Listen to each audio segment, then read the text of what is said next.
News tonight, let's take a look at this picture. A News 4 viewer sent it in. It shows a driver looking at a website on a computer. That driver, though, is a police officer, and the car is on a street at a stoplight. News 4's Lou Raguse did some digging to find out whether what that officer did is allowed to happen.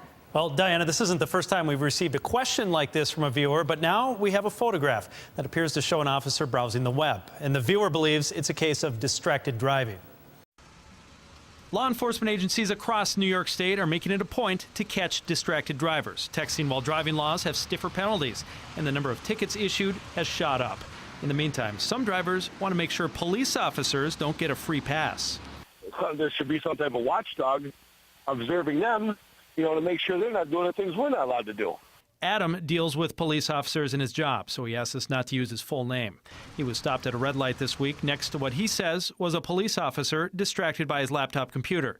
He says he knew the officer was distracted when the light turned green and the other cars moved.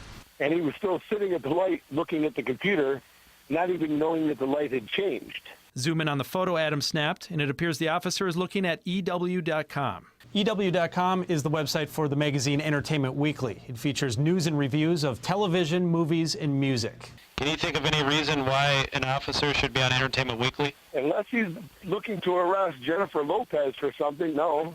Those laptops are run through Erie County Central Police Services. Commissioner John Glascott says it's up to individual departments to set policies to define misuse of the laptops. They don't have the context to what was going on. Everything that happens, there's usually context in there someplace, and I don't want to ever miss that. Adam says he isn't out to get this particular officer in trouble. He just wants to point out what he believes is too much of a double standard. I know that if it had been me sitting there texting, that officer sure would have pulled me over and given me a ticket.